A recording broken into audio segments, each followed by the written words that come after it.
Hey guys, so this week we're going to be talking about some concepts that we learned from a movie called He's Just Not That Into You. If you've never seen it, basically it just follows five relationships and through kind of the issues that occur through dating. It's more or less kind of basically you're just one of the dating movies, kind of basically like Hitch. Has a lot of great stuff in it, and yeah, just wanted to talk about some of the points. Yeah, I really like the beginning of it. If you haven't seen it, great, go rent it. Maybe have a date night or girls' night. Go watch it. So I really like at the beginning of this movie how there's a little girl who she's at a playground and she really likes this boy and he comes up to her and you can tell she's excited and he just pushes her down and says that she smells like dog poo. And you could just see that her face, she's just completely crushed. And she runs and tells her mom. And she's just like, Mom, this is what happened. I'm sure she's seeking for sympathy or empathy in some sort of way. And then her mom, instead of, consoling her in a way that we normally think that someone would need to be consoled in, she tells her the first lie of the movie, which is, honey, the reason why that boy pushed you down and he's such a jerk to you is because he likes you. You could just see in this little girl's face that she starts to have this realization of, oh, is that the truth? Is that why guys are jerks, because they like me? And then that feeds into her story later on about how she just assumes every guy that treats her like crap automatically likes her. And so it was a lie that we tell ourselves ever since we were younger, to be able to understand or make sense of why a guy acts the way that they did. I was at a conference last week listening to a lecture where the speaker had a statistics on the board and described that from ages 0 to 4, we already have 50% of our belief system intact. And so, and then it was from 4 to 9, we have another 30% of our belief system. Yeah, like your belief foundation, like your foundational beliefs. Yes, yeah. So how everything from how we do the dishes to how figure out like how to be loved or how we perceive the world around us. Exactly. Okay. Everything about our belief system is 50% of that is between 0 to 4. Gotcha. And then from 4 to 9, that's another 30%. From 9 to 18 is 15%. And anything above 18 is 5% of like how we change our belief system. Yeah. And so it's really hard. And you can see the struggle of this woman that it first talks about when she's older, of trying to change that concept of I'm an exception to everything because this guy's a jerk. But here's some lies that I learned when I was so young. And I feel like that definitely plays a role, or, we can relate that into what we're talking about, because there's so many lies that I feel like I've grown up telling myself because it's something that I heard when I was younger. Well, that's interesting too, because I was wondering about like what, because like we all know like we tell ourselves lies, but like where does it go from a conscious lie to something we truly believe? Because I talk with a lot of girls or women. Don't want to be offensive. It's okay, you always are. So I know. Consciously or not. But yeah, so I've talked with a lot of women and they say these things and I'm like, that's not true. How could you ever believe that? And culturally it's taught, like like you were talking about, like, boys are mean when they like you, like that's so culturally ingrained. Sometimes I'm like, are people aware that it's not true, but they keep telling themselves that? Like, I don't know, what do you think? Well, I think that if you believe a lie, or like you've been taught something your whole life, you just assume that it's right. Yeah. All the wives' tales, like you can't go swimming an hour after you eat. Right. It's just something that you've done until someone steps back and says, whoa, what will happen if I eat and then go swimming right after? Well, what I love about an example, I just thought about that, is just that like even when we know it is a lie, it still influences how we do things. Yeah, because like the other day I was talking to somebody about different protein supplements and how they're produced and like the negative effects of each, and I was saying like, yeah, I picked this one even though I know logically it's no better or worse than the other. I just decided that I liked this method of being worse than the other method of being worse because it sounds less bad, but logically I know for a fact it's not. Right. Well, and according to these statistics, something within your first at least 9 years of your life, you have developed this process on how to make decisions. Gotcha. Okay. And so I think back on that where, they say another thing that they talk about in there is, oh, he's not calling you back because he's intimidated by your success, or he's intimidated by by how great you are. And again, they're just lies that we tell ourselves to help us figure out or give us an excuse of why he's not into me or why he's not asking me out. When sometimes that's true. Sometimes they can be intimidated by you, or he's a jerk and he just... No, I got nothing for that one. He's a jerk. He's just a jerk. I don't Guys who are intimidated are just jerks. No. Some lies are just lies, and Yeah. I don't know why we tell ourselves that. But the thing I have with intimidated, have you heard that before? Like, Yeah. okay, so with intimidation, I don't know about you, but I have been told I am intimidating by a lot of different people, which is really confusing to me because when I think of the word intimidating, I think scary, very resting, RBF. Right. And someone that is not approachable, that just... Gonna beat you up. Yeah. And I don't know about you, but actually I know. You don't think I that know. of me. I know. I mean, I'm scary or weird, but like, I'm not. Anyways, by that definition, I don't think I'm intimidating. Yeah. But that is a lie that I have been told a lot of times. People have told But you yeah, specifically. girls will say, "Oh, you're just intimidating." Yeah. Or I've actually had guys tell me I'm intimidating. Yeah. I think there's like a weird miscommunication. So there's two sides of it. Mm-hmm. There's an attempt to actually communicate truthfully the situation. Mm-hmm. And then the other side is he rejected you and what can I say to make you feel better? Yeah, exactly. I know from a girl's perspective that we do that a lot. Yeah. You know, as someone's crushed because a guy doesn't like Right. her, or she put herself out there, she's being vulnerable, and he just... And I think that's an Yeah. important part about like when we talk about like telling lies is like understanding that, sometimes you do have to lie to yourself a little to keep up hopes. Like, I don't think there's necessarily to a degree. Like, if you take it too far and you become delusional, Yeah. clearly you need to stop lying to yourself. But Right. like, there's no reason not to lie to yourself and psych you up. I tell every guy, like, when he's about to go ask a girl, like, if you're wingman, you're like, you got this. You got this, man. Like, there's no way she can say no to you. Like, none. Like, you got, like, Yeah. hype a brother up. But To help him build that Right. confidence that he can do that. yeah. But the other side of it is like the honest communication. So like girls who are intimidating, I think, at least from a guy's standpoint, I mean, there's that whole, you've decided if you like somebody within the first 30 seconds or Right. whatever, 3 minutes, whatever it is. So like we all know that like that initial approach is gonna like make it or break it kind of thing. And so it's when we talk about like intimidating or afraid, like the fear I don't think is always like of the girl, like I'm afraid of her. I think it's not that type of intimidation. right. Well, you're not intimidated by the girl, you're intimidated by the situation or the result of the approach. Yeah, I did have a guy one time who we were talking about this because I was just really confused on why people would think I'm intimidating. And I asked him one time and he said, for a guy like me who is at community college, doesn't really have a great job, he was working at a call center, that type of thing, and he said, you look like you have your life together. You already graduated from college, you have a big girl job, you just have your life together. And for a guy like me, it's intimidating to wonder if a girl like you would ever want me because I don't have my life together and I don't know how to compete with that. And so for that, I just kind of saw it as a lie to mask his insecurities of where he was at. Because when you really talk to a girl, there are girls out there that's a deal breaker for them. Right. But then someone like me or someone else, that's not in the cards. Like, I don't need you to have all your stuff together in order to progress into a relationship. Right. No, I think the key thing that you said there is that like he doesn't know part. And that's the problem is that like if you don't know if it's going to work out as a guy, your assumption is it won't work out. Right. And don't lie to yourself because right. we ended up dating and I almost married him. So it's one of those where he was keeping himself right. from having a relationship with someone because of his own insecurities.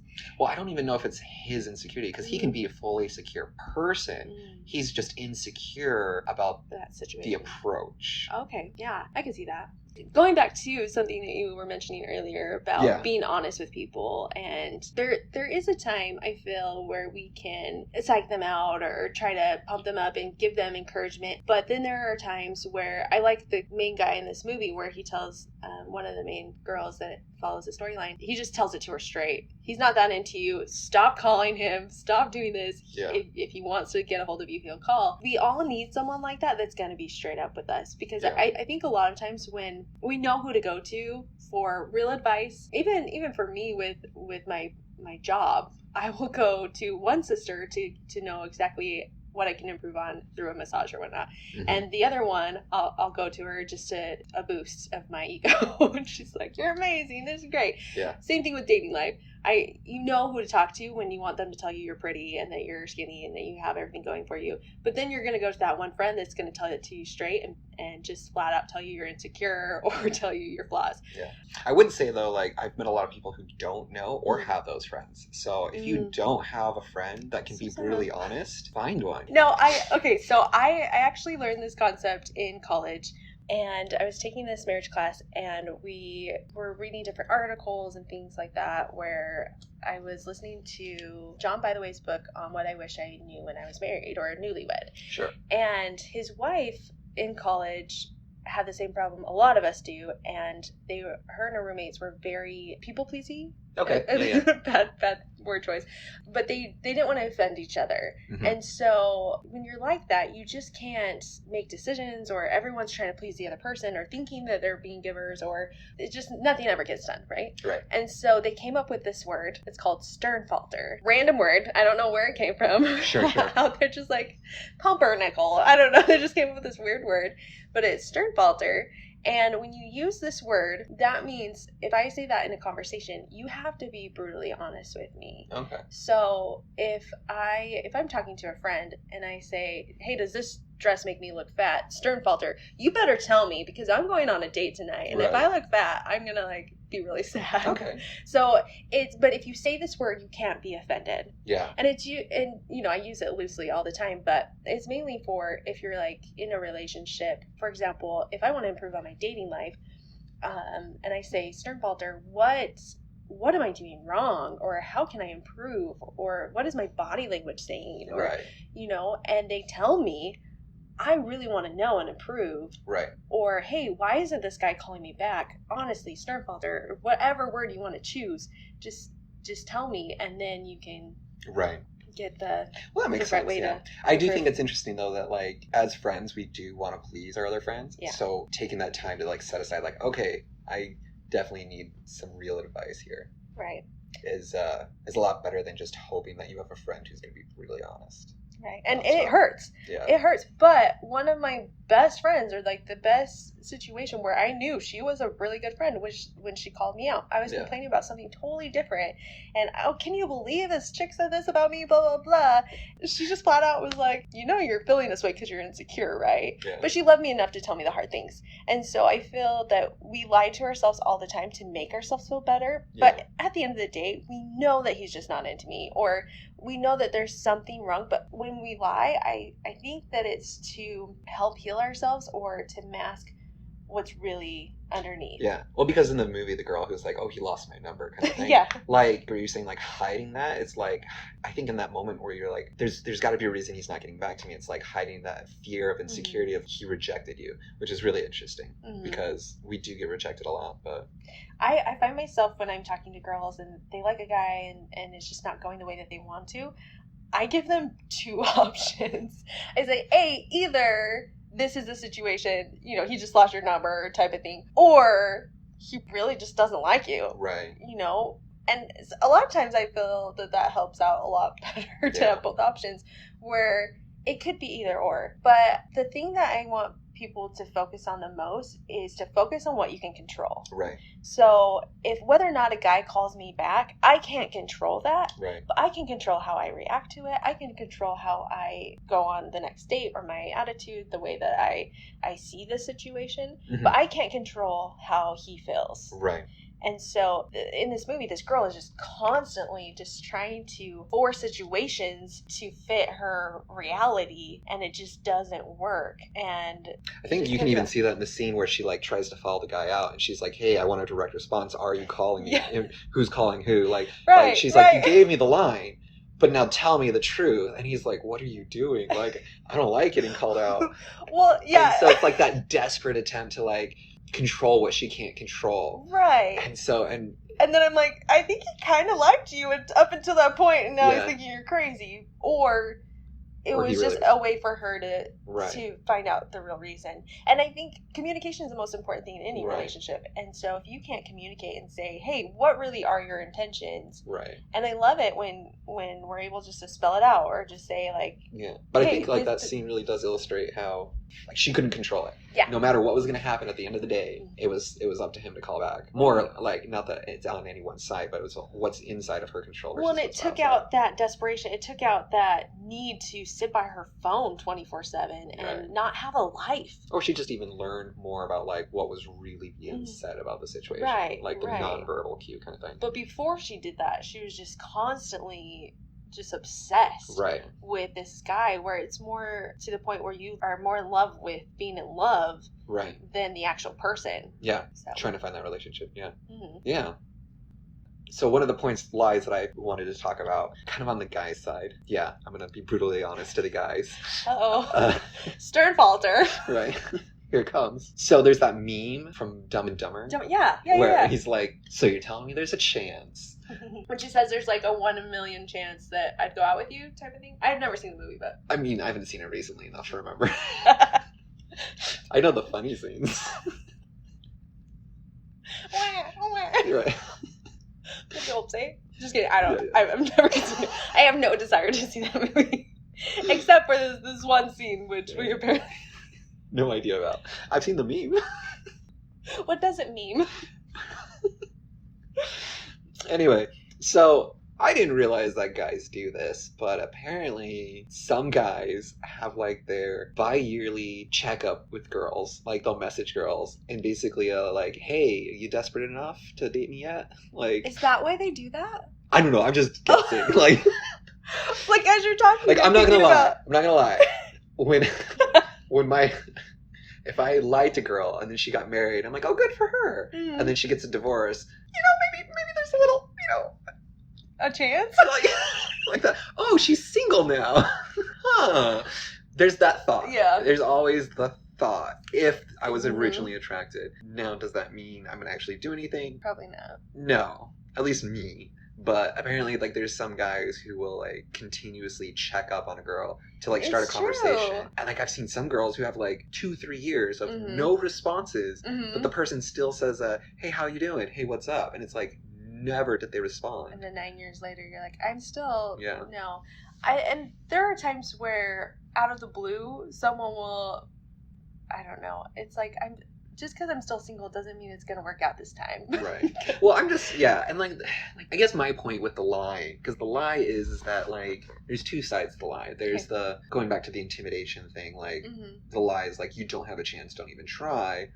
And then the other side is that like there's always a chance, it's always worth trying. Both of those are, I mean, there's a middle ground. There's a Mhm. time where it's not worth trying, and then there's a time where it is worth trying, even though it doesn't look like it. Well, and who's to say why not just try once, and if it works out, great. But No, and that's Yeah. the thing. Is just like because they always say like don't judge a book by its cover. mhm. But I mean that's what a title page is for, right? Mhm. Like it takes a moment to read the title page or the back cover or whatever. Right. You don't have to invest hours and hours of time to like finish an entire chapter or anything I always like read that. the last page of the book anyway. Right. So. You would. I do. But yeah, so like, I mean, when it comes to trying, like you're saying, 99% of the time, make the effort to look into the situation. And looking into the situation doesn't mean going on a date. It could Just mean getting to know them. it could mean having a 30-second conversation. Mm. Approaching the matter. But then on the other spectrum of like, don't try until you're a creep. If there's a chance where a girl's looking at your unresponded DMs to her and she says, I feel like I'm getting stalked, like you are way past the line. Right. Way past the line. Like if you have 3 messages to a girl and there's no response, that's the end. It's done. Don't. You had 3 chances and it didn't work. Right. I would even say 2 at some point. Mm. Like if you've sent 2 separate messages but if you send them like 30 seconds apart, it's Oh, one. no. That's one message kind of thing. Like you send a message, and if she doesn't respond, give her a couple days and then resend it. Maybe. There are times, I'll be honest, where Yeah. I thought that I responded, or Right. it gets lost. But yeah, go ahead and send another one. If she doesn't respond after the second one, I hate ghosting. I Right. believe that is just wrong. Just be upfront and honest and just say, not that interested. But if she doesn't respond or he doesn't respond in 2 texts, just drop it. Right. It's fine. If you revisit things later, you bump into each other, whatever, but just move on. Right. Don't keep lying to yourself and saying, oh, there's 1 in a million chances. I Right. can keep going. Well, and the this all biggest day. thing that I tell guys this too is that, like, I honestly, and I feel like every reasonable person has a ignore button. Mhm. Like, if they really don't want to communicate with somebody, it's easy enough to block them. Yeah. And so, like, we're not saying this because we actually care. It's not like I'm out to, like, save the DMs of girls. Like, No. I'm saying this to a guy because, like, the worst thing isn't just her ignoring. It's that Mhm. if you're hitting up a girl too much, she's going to tell her friends, that's going to get around, it'll kill her reputation. So that's why it's so good to just 2 messages and out. Like, if somebody's calling you a creeper because you sent 2 messages and they didn't respond, they're just a trashy person. I'm sorry. But, like... Sternfalter, you're Yeah. trashy. Well, I shouldn't say trashy. You're that's a really messed up thing to do. Yeah. If you're going to sit there and trash talk a guy because he sent 2 messages that were unresponded to. Well, and it's that the Twilight Princess. That's what I call her. What is it? Okay, so that reminds me of this concept that we have that it's only creepy if you aren't attracted to that person. Oh, I call it the Donnie Dahmer syndrome. The difference between a heartthrob and a serial killer is how attracted you are to them. Right. So I call it the Twilight Principle, where Edward is literally creeping in on her and watching her sleep at night. Being 300 years old. Yeah. Even worse when you put it that way. But, but if you think he's hot, then that's like really sweet. Right. And I just can never figure that out because, didn't think he was that attractive. But also it was like, it's creepy. It's creepy. But if a guy sends you 2 texts, or sends me 2 texts, and I actually like him, and I didn't respond, I think that's so sweet, he's checking in on me. Right. But if I think he's a creep, it doesn't matter what he's doing. Right. I'm gonna think that.